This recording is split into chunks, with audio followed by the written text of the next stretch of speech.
টিকিয়া সুন্দরী তেলের মধ্যে চুবে চুবে আছে। বসে পড়েন ভাই, আপনার জন্য। এই জিনিসটা রানছে হচ্ছে সেজার বাবা, আর আপনি তার পক্ষ নিচ্ছেন না।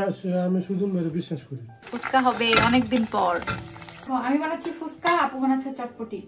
আমি কি টক ছেড়ে একটা খেয়ে নি? হ্যাঁ, আমার মুখে টক চলে আসছে। আসসালামু আলাইকুম, কেমন আছেন সবাই? আলহামদুলিল্লাহ আমরা ভালো আছি। আর কথা মতো আজকে গতকালকে করার কথা ছিল বাট হয় নাই। আজকে ওই যে তেহারির মাংসটা কষায় রাখছিলাম সেটা দিয়ে তেহারি রান্না হবে। মেনলি আমি তেহারি রাকিব এবং আমার বাসায় আরো দুইজন স্পেশাল গেস্ট আসবে, নাহার আপু এবং পলাশ ভাইয়া, তো তাদের জন্য করতে চাচ্ছিলাম। তো নাহার আপু আর পলাশ ভাইয়ার কাজ ছিল জরুরি, তো যার জন্য গতকালকে আসতে পারিনি। তারা আজকে আসবেন, এই জন্য আমি গতকালকে মাংসটা জাস্ট আরেকবার গরম করে রাখছি, কষানো তেহারির মাংস। আজকে সেটাকে দিয়ে তেহারি রান্না হবে। তো চলুন চলে যাই কথা না বাড়িয়ে তেহারির রান্নার আমাদের এই ব্লগটা দেখার জন্য। প্রথমে আমি পোলার চালগুলো একটু ভেজায় রাখবো, তাতে করে তেহারিটা ঝরঝরা হবে। 2.5 কেজি মাংস ছিল আমার, আমি এখানে 1.5 কেজি মতো পোলার চাল দিব। হ্যাঁ, যদিও 1 কেজি মাংসের জন্য 750 গ্রাম পোলার চাল তেহারিতে দেওয়া যায়, বিরিয়ানিতে আরেকটু কম।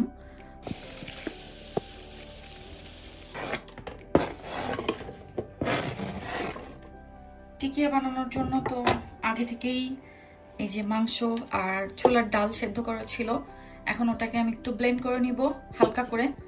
কাঁচামরিচটা প্রথমে দিয়ে দিলাম, এই কাঁচামরিচের ঝাল কম, ফ্লেভারটা বেশি, এটা হচ্ছে বড় কাঁচামরিচ যেটা সেটা, এই জন্য একটু বেশি করে দিলাম।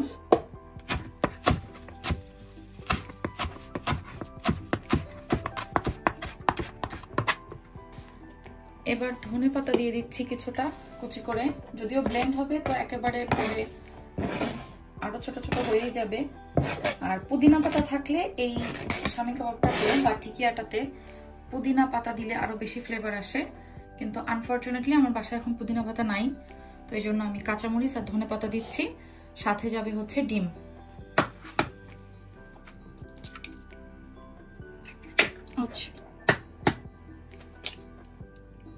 ছোট ছোট ডিম ছিল, এই জন্য আমি 2টা দিলাম। আর আসলে ডিমের পরিমাণটা নির্ভর করবে আপনার এই কিমাটা কি পরিমাণে সেটার উপরে। আপনি ব্লেন্ড করতে গেলেই বুঝবেন, যদি লাগে আরো দিতে পারেন, না লাগলে তো হয়ে গেল। আর পরে একটু ব্লেন্ড করে নিয়ে এটাতে পাউরুটির টুকরো একটু দিয়ে দিতে হবে, তাহলে যে কিমাটা আঠালো সেটা হবে, তবে খুব বেশি না, 1 চাকা 2 চাকা পাউরুটি এরকম।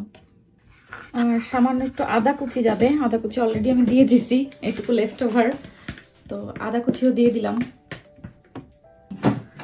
আপনাদের ভাইয়া আমাকে একটু ব্লেন্ড করে হেল্প করতেছে।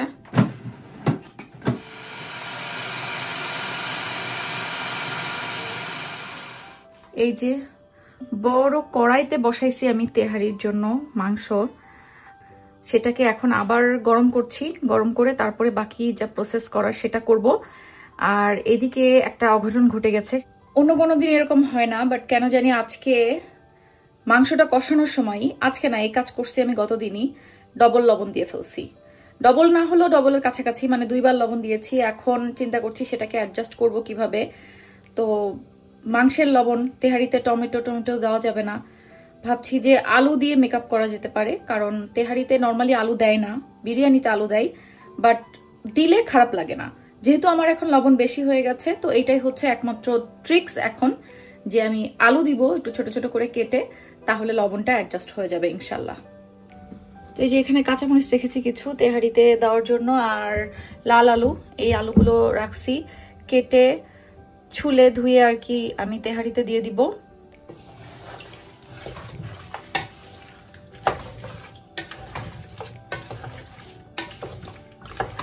তো এই আর কি, যারা নতুন রাঁধুনি তারা ভয় পাবেন না, কারণ অনেকদিন ধরে যারা রান্না করে তাদেরও কিন্তু এই লবণের গরমিলটা অনেক সময় মনের ভুলে হয়ে যায়। তো ভয় পাওয়ার কিছু নেই, রান্নায় যদি কখনো এরকম লবণ কম বেশি হয়ে যায়, কম হলে তো সমস্যা নাই, কম হলে আবার দিতেই পারছেন। কিন্তু যদি ধরুন কখনো, আজকে আমি যেটা করেছি যে ভুলে 2 বার লবণ দিয়ে দিয়েছি, তো এরকম হয়ে যায়, তখন যদি আপনার কষানো মাংস বা অন্য কিছু হয় সেক্ষেত্রে টমেটো দিয়ে দিতে পারেন, বা এই যে বিরিয়ানি আর তেহারির ক্ষেত্রে আলু দিয়ে দিতে পারেন। এমনি তরকারিতে আপনি আলু দিতে পারেন কিংবা অন্যান্য সবজি অ্যাড করতে পারেন।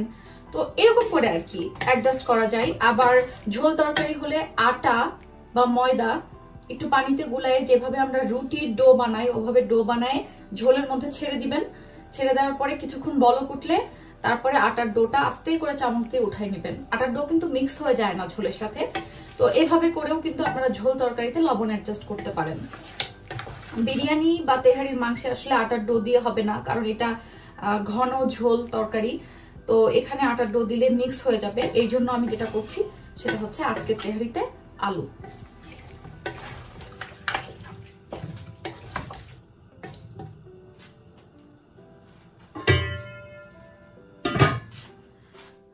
এই যে আমাদের বিরিয়ানি রান্নার জন্য আপনাদের ভাইয়া ইবে থেকে একটা হেভি বটম তাওয়া অর্ডার করছে। তো সেটা আজকে তেহারির ক্ষেত্রে কাজে লাগাচ্ছি। প্রথম দমে দেওয়ার জন্য নিচে যদি হেভি বটম এরকম তাওয়া থাকে তাহলে খুবই ভালো। আর সব ক্ষেত্রে যেরকম হেভি বটমই আপনাকে নিতে হবে, না হলে আপনি তেহারি বিরিয়ানি রান্না করতে পারবেন না এমনটা না। বাসায় যদি আপনার রুটি বা পরোটা শেকার জন্য কোনো ননস্টিক তাও থাকে কিংবা আয়রনের তাও থাকে, সেগুলো আপনি ব্যবহার করতে পারবেন, সমস্যা নাই। বাট এটা করলে আর কি বেস্ট। এই যে আমার তেহারি অলরেডি ডান, দেখতেই পাচ্ছেন। তেহারিটাকে এখন আমি দমে রেখে দিব। তাওয়াটা আগে প্রিহিট করে নিয়েছি বেশি জাল দিয়ে। তারপরে হচ্ছে যেটা করব সেটা হচ্ছে যে অনেকক্ষণ ধরে আধা ঘন্টা মতো আর কি এটা দমে থাকবে স্লো হিটে।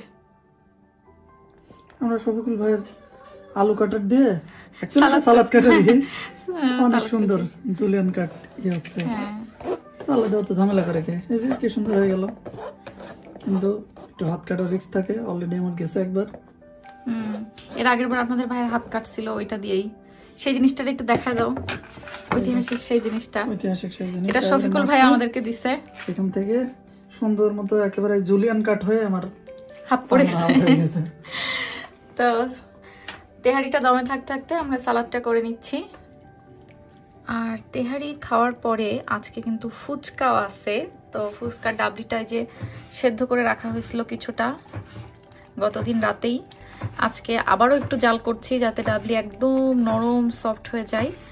আর সাথে হচ্ছে আলু দিয়ে দিছি সেদ্ধ করার জন্য, ডাবলির সাথেই ছিলে একবার একটু মাঝখান থেকে ফালি করে দিয়ে দিলাম। এই যে এখানে তেহারি দমে আছে আর ওইখানে আপনাদের ভাইয়া সালাদ কাটছে। সালাদ ফ্যাক্টরি। আর এদিকে আমি আমাদের তিনজনের জন্য 3টা টিকি আপাতত বানাই নিচ্ছি। আমার, সেজার পাপার আর রাকিবের জন্য। সেজার অলরেডি খাওয়া হয়ে গেছে, ও আর খাবে না। আর টিকি আমি আরো বানাই রাখছি, ওগুলা নাহারাপুরে রাত্রে আসবে যখন তখন বের করব, ভাজবো। এখন আপাতত 3 জনের জন্য ভেজে নিচ্ছি করে। তো টিকিয়াটা ফ্রিজে বানায় রাখছি, একটু শক্ত হবে, তারপরে ডিমে কোটিং করব। একটু শক্ত না হলে ডিমে কোটিং করতে গেলে ঝামেলা হয়। তো ডিমে কোটিং করে তারপরে আমি এই যে ব্রেড ক্রাম্বসে কোটিং করছি, করে এটাকে তেলে ভেজে নিব।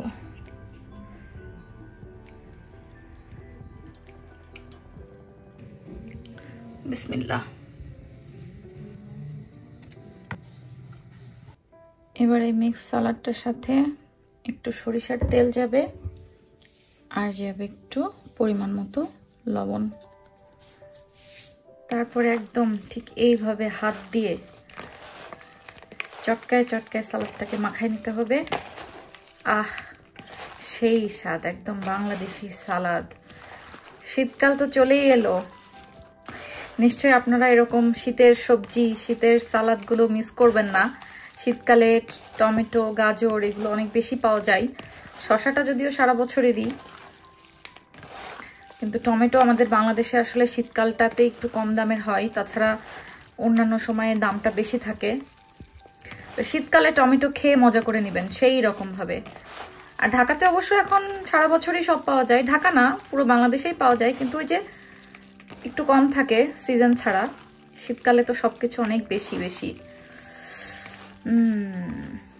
শীতে আসলে সবজি খেয়ে মজা না, সব রকম সবজি ফলন থাকে অনেক বেশি। তো আমি টেবিলে এক একটা সবকিছু সার্ভ করে দিচ্ছি।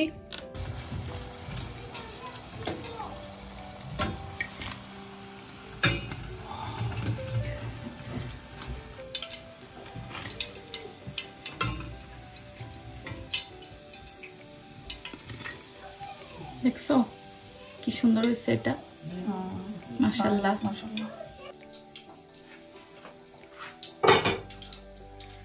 এই যে তেহারিটা আমি এখন সরাসরি এখানে সার্ভ করে নিচ্ছি গরম গরম।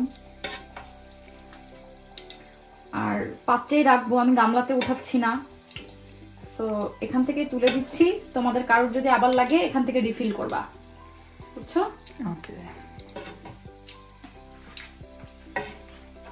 আমি এই প্রথম এত বেশি রান্না করলাম একবারে, এর আগে কখনো আমি তেহারি এত রান্না করি নাই। আজকে আপনাদের ভাইয়া বলতেছিল যে বেশি করে রান্না করো, কয়েকদিন ধরে খাবে, আর বাসায় মেহমান আছে, তো তারাও খেতে পারবে। এই যে আমাদের তেহারি আর বিফ কাবাব, সাথে আছে সালাদ, আর আছে পেপসি ম্যাক্স আর ফান্টা, এই আর কি। তো নাও শুরু করো। চলো এখন ঝাঁপিয়ে পড়ি। ঝাঁপিয়ে পড়ো ভাই। তো আমরা টিভি দেখতে দেখতে খাবো। সে যা আবদার করছিল, কার্টুন দেখতেছে, এই জন্য আমরা আসলে আমাদের লিভিং রুমে নিয়ে চলে আসছি খাবার। আর রিফিল করতে হলে রান্নাঘরে, ঠিক আছে? সাথে একটু সালাদ আর হচ্ছে এই যে কাবাবটার ভেতরে একটু দেখেন, এই যে, আর 4-5টা কিন্তু একেবারেই খোলে নাই, খুব সুন্দর মতো কোট করা। গান সুন্দর। টেস্ট কেমন? টেস্টও ভালো। কাবাবটা কেমন হয়েছে? কাবাবটা তো আরো মজা। তাই? তুমি কিছু বললো না? সালাদটা কেমন? সালাদ যে নিজে বানাইছো, মাখাইছি কিন্তু আমি। আরে সালাদ কাটার উপরে ফ্যাট। তাই না? তোমার কথা শুনে রাখিব হাসছে। আরেকটা খাই যাবো। কাবাবটা মজা হয়েছে। তাই? কাবাব বিরিয়ানি দুইটাই মজা হয়েছে খুবই। এটা পারফেক্ট।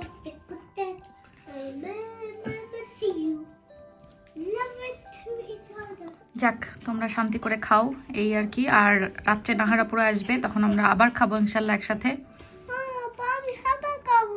আচ্ছা তুমি এখনই খাও জাস্ট। বিসমিল্লাহ। সেজাপুরি দেখো তোমার কি ready. সেজার dinner ready, pasta with সালামি। নাও ডিনার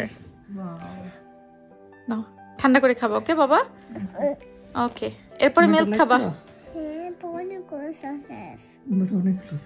অনেকগুলো সালামি মামা, এটা সালামি, সসেস নেই আজকে বাসায়। তুমি অনেক লাইক করো এটা, তাই না? আর আমরা খাচ্ছি হচ্ছে এখন এই যে মনসুর। এটা হাত দিয়ে ভাঙা যাচ্ছে না, যে বারগুলো, এটা একটু নাইফ দিয়ে কেটে নিতে হচ্ছে। মজা মা? তাই একা একা খেতে পারো বেবি? সালামিগুলো শেষ হচ্ছে। সালামিগুলো বেছে বেছে খাচ্ছে ও। মাম্মি হেল্প করবে। এই যে এবার পাস্তা খাচ্ছে। তাড়াতাড়ি খেয়ে মিল্ক খেয়ে ঘুমাতে হবে, ওকে? এখন সেজাকে মোটামুটি খাওয়ায় দাওয়ায় ঘুম পাড়ায় দিছি। সকালে যেহেতু ওর স্কুল আছে, ওকে তাড়াতাড়ি বেডে যেতে হয়। আর নাহার আপু পলাশ ভাইয়ের আসতে একটু লেট হবে, কারণ পলাশ ভাইয়ের জব থেকে এসে তারপরে আসবে। তো এখন আমরা যেটা করব, তারা আসার আগেই চটপটি, ফুচকা, তারপরে টিকিয়ার যে কাজ আমার বাকি ছিল, ফ্রিজে জাস্ট গোল গোল করে রেখে দিয়েছিলাম, ওইগুলো বের করে বানায় ফেলবো টিকিয়াটা। আপনাদের ভাই আমাকে ফুচকার জন্য যেসব জিনিসপত্র লাগবে, শসা, টমেটো, এগুলো সব কেটে দিচ্ছে, এই আর কি। ধনেপাতা প্লাস সালাদের জন্য একবারেই করে নিচ্ছে। এখানে আমি ডিম সেদ্ধ দিয়েছি, আর এখানে এই যে দেখেন ডাবলি একদম নরম হয়ে গেছে, আর আলু সেদ্ধ হয়ে গেছে।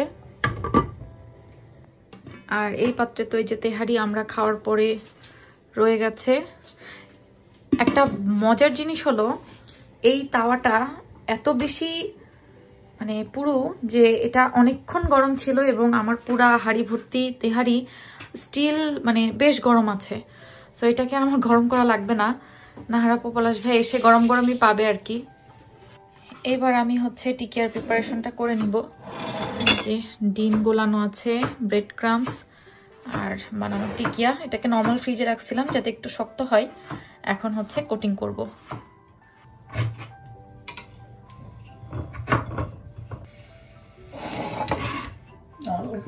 এটা ক্রাঞ্চ দিয়ে হ্যাঁ, খুব মচমচে একটা ক্রাঞ্চি, অনেক সুন্দর ক্রাঞ্চ। খুবই মজা লাগে।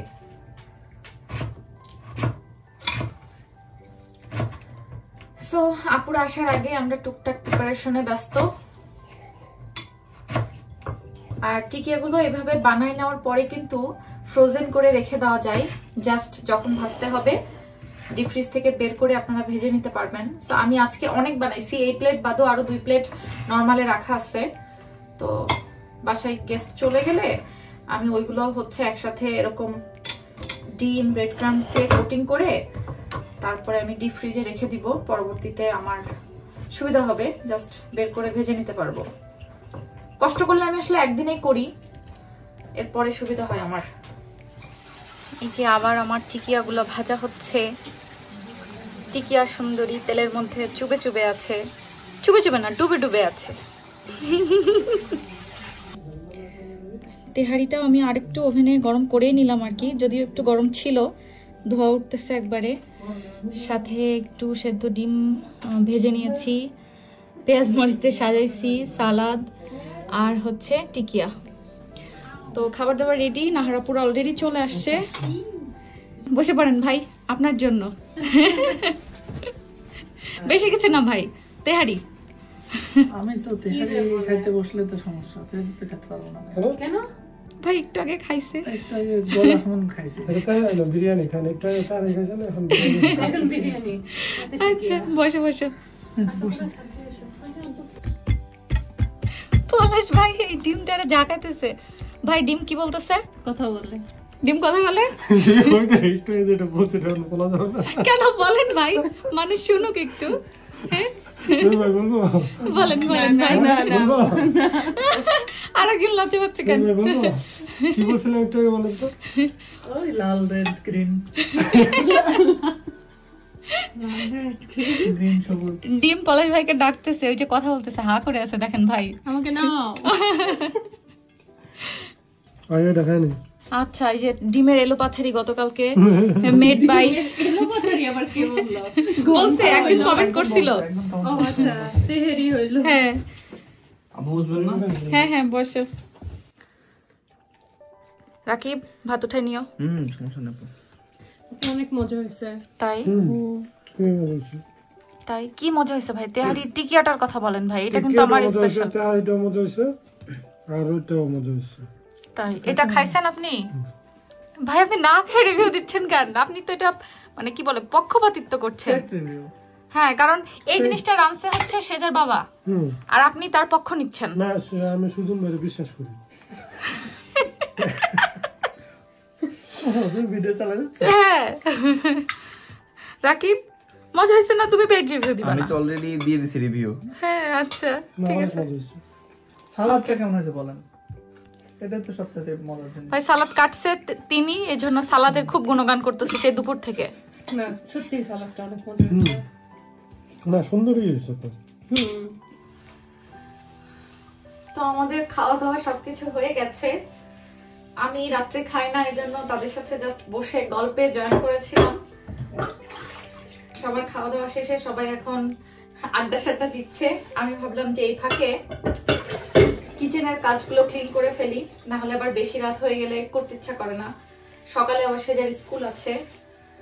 এখন জাস্ট আমি কিচেনটা ক্লিন করে ফুচকাটা বানাই নিয়ে তারপরে পরিবেশন করব। মেনলি নাহারাপু আর পলাশ ভাই বলতেছিল যে ফুচকাটা তারা পরে খাবে, আগে মজা করে তেহারিটা খেয়ে নিবে, তারপরে আরাম করে বসে হেলে দুলে রেস্ট করার সময় ফুচকাটা খাবে আর গল্প করবে। তো এই জন্য আমি ফুচকাটা পরে সার্ভ করতেছি। এই যে এখানে সবকিছু সাজাই গুছাই নিছি, শসা, টমেটো, পেঁয়াজ, কাঁচামরিচ, ধনেপাতা, আর এখানে আছে হচ্ছে ঘ্রাণ লেবু আর ডিম ঝুরি। এখানে আছে হচ্ছে আলু ম্যাশ করা। এখানে অলরেডি চটপটি মশলা মিক্স করে ফেলছি ডাবলিতে। আর নাহারাপু ভাজতেছে হচ্ছে ফুচকা। ফুচকা অলরেডি অনেকগুলো ভাজাও হয়েছে, ফুচকা ভাজি চলতেছে। ফুচকা হবে অনেকদিন পর। এই দেখো 2-1টা ঘাটতেরা থাকে, বুঝছো? রেডিমেড প্যাকেট ফুচকাতেও 2-1টা ঘাটতেরা পাওয়া যায়। এই যে 2টা পাওয়া গেছে এই খোলাই। এরা জীবনও ফুলবে না, আর ফুলাগুলার মাঝখানে এরা ডিস্টার্ব করে বেড়াবে। আর বাসায় যদি ফুচকা বানানো হয় তাও এরকম হয় আপু, কয়েকটা ফুলে না ঘাটতারা টাইপের এই তারা বেঁকা হয় আর কি। তো আমাদের ফুচকার সরঞ্জাম সবকিছু রেডি। এই যে আমরা এক ঝুড়ি, ঝুড়ি না, এক ডালি, আচ্ছা এটা ডালি বলবো না কি বলবো, এই যে ডেস্কি আর ডেক্সির মধ্যে আমার যে পার্থক্য হয়েছে, ঝাঁঝরি, হ্যাঁ, এক ঝাঁঝরি ফুচকা, সাথে এই যে ফুচকার ডাবলি মশলা দিয়ে মাখায় আনছি। এখন এই মশলাপাতিগুলো দিয়ে একসাথে আমি মাখাবো ওগুলারে। আর টক ঢেলে নিছি, রেডিমেড টক আরও আছে। আর এই যে আলু মশাইকে দেখা যাচ্ছে, ওটা একটু কমই দিছি, আরও আছে। কেউ আবার ভাবেন না আমি কিপটা, আমি কিন্তু কিপটা না। আলুর বেলায় আমি দিল খোলা। আমি জাস্ট একটু আচ্ছা বানাও। দেখো আমি বানাচ্ছি ফুচকা, আপু বানাচ্ছে চটপটি। কি যে হচ্ছে, ও আমি হাত দিয়ে শুরু করছি, কেউ মাইন্ড করবেন না, কারণ এটা হাত দিয়ে না মাখাইলে সেই মজাটা আসবে না। এই দেখো, এইবার এই যে ফুচকার মধ্যে এটাকে দেওয়া হবে। পলাশ হাত লাগাই খাও, মাহিয়া হাত লাগাইতে হবে। আমি বানাই দিতেছি, স্টল খুলে সমস্যা নাই, আমি বানাইতেছি, তোমরা খাইতে শুরু করো। তারপরে আমি এর মধ্যে একটা দুটো টপক টপক মেরে দিব। এই যে দেখো এরকম করে দিয়ে তারপরে এর মধ্যে ঢুকায়। আমি কি টক ছেড়ে একটা খেয়ে নি? হ্যাঁ, আমার মুখে টক চলে আসছে, লিটারলি আমার মুখের মধ্যে টক। টক লাগবে না আমার, কিছু করতে পারতো, আমি টক ছেড়ে খেয়ে নি। টক লাগবে, টক তো লাগবে কেন আপনার মুখে টক দেওয়া হয় নাই? না, একটু মুখে টক খাই না, পুরোপুরি হয় নাই। তুমি এবার টকটা নিয়ে একটু লাফাও, তাহলে হবে।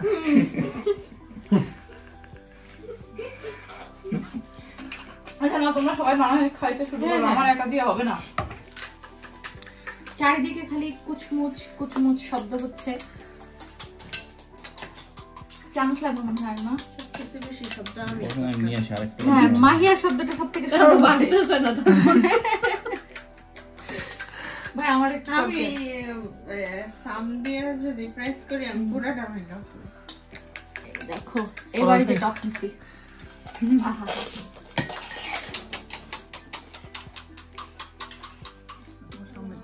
হ্যাঁ, আমরা আবারও ফুচকা কিছু ভেজে নিয়ে এসে বসলাম, সেই খাওয়া হচ্ছে। রাকিব তুমি মনে একটু স্লো পড়তেছো না ভাই? স্লো না, স্লো খেলে তো বেশি খাওয়া যায়, তাই? স্লো খাচ্ছি বেশি খাবো। আচ্ছা, তো এই যে আপনাদের তিন ভাই দেখেন বসে খাচ্ছে। মাহিয়া কামড় দিতে এটা যা লাগবে এখন ঝাল পড়ছে এর মধ্যে। আচ্ছা খাও। সারপ্রাইজ শেষা, যাও হাক করো মা। ও নিজেই বলছে আমি সারপ্রাইজ দিব। পলাশ আঙ্কেল মা, এই যে নাহানটিকে হাক দাও বাবা। কই রে বুড়ি, এই যে ঘুম থেকে উঠে পড়ছে। গুড মর্নিং হয়ে গেছে মা। যাও আন্টির কাছে যাও। ওই জামটির কোলে শুভ কতদিন পরে তোমার বাসায় কেউ আছে নাকি? মামা এনেছে চকলেট। দেখো তো এখানে কি কি আছে, কোন দেখো তো। চকলেট? ওয়াও, দেখো কত চকলেট। দেখো তোমার জন্য আঙ্কেল একটা ক্রোকোডাইল নিয়ে আসছে। I want to keep it. হ্যাঁ রাখো তুমি, এটা তোমার জন্য এনেছে। পাপা আম্মু Say thank তোমাকে you. দিল, সে থ্যাংক ইউ। তুমি জানো হ্যাঁ, ঘুম থেকে উঠে এখন মহা খুশি আছে সে। তুমি যাবা না ওর সাথে? আমরা যাবো পরে। মামা রেডি হও, বলো মামা পাপা রেডি হও। রেডি হবো? না, তুমি আন্টিকে বাই বলে দাও আজকে, কালকে তো স্কুল আছে তোমার। এখন রাত বাজে 4টা। বলো বাই বলবো না। তাহলে আন্টিকে বলো থাকতে আমাদের বাসায়, বলো আন্টি তুমি থেকে যাও। আমি কোথায় ঘুমাবো? বলো আমার সাথে, আমার রুমে। মাম্মি পাপা ডাউনস্টারে ঘুমাবে, সমস্যা নাই। ওকে ওকে। Hey, হ্যাঁ I'm mommy and papa Sheja at the blackness bed. হ্যাঁ The floor at the kiss the mat the bed. I at the polish. I at the duvet. I sleep comfortable. I mama. I boss uncle. I auntie. I asleep upstairs. ওকে তো সব ভাগ করে দিছে আপু, বুঝছো কে কোথায় ঘুমাবে। মামি পাপা সেজা ডাউনস্টায়ারে একটা কিছু ম্যাটটাট বিছায়ে ডুবে টেনে ঘুমায় পড়বে। তুমি নিচে ঘুমাতে পারবা সাজা? তুমি আন্টির সাথে ঘুমাবা? মামি পাপা নিচে ঘুমাবে? না এটাই রাজি না। আল্লাহ, জানো লাগাইছো তো? এই তো নাহার আপু, পলাশ ভাইয়া আর মাহিয়া আসছিল, ওরা চলে গেল। আর এই যে এতক্ষণ আমাদের ফুচকা চটপটি পার্টি হইলো, আলহামদুলিল্লাহ। হ্যাঁ, আমরা আজকে অনেক সুন্দর একটা সময় কাটলাম না? এখন কাটা বাজে বাজে 4:15, মানে ভোর 4:15। স্কুল আচ্ছা, সেজাকে নিয়ে এখনই আবার শুয়ে পড়তে হবে। সেজা হচ্ছে ওই যে আগে থেকে শুনছিল না ওর নাহারান্টি আসবে, ওই জন্য ঘুমাই গিয়েও আবার উঠে পড়ছে। হ্যাঁ, ওর ব্রেনে ছিল। চলো চলো চলো মা, সকালে আবার উঠা লাগবে। 2 ঘন্টা পরে সেজাকে আবার উঠতে হবে। আল্লাহ হাফেজ। ওকে, সবাইকে আল্লাহ হাফেজ বলে দাও। আল্লাহ হাফেজ, ভালো থাকবেন সবাই। আল্লাহ হাফেজ। All of us. আল্লাহ হাফেজ।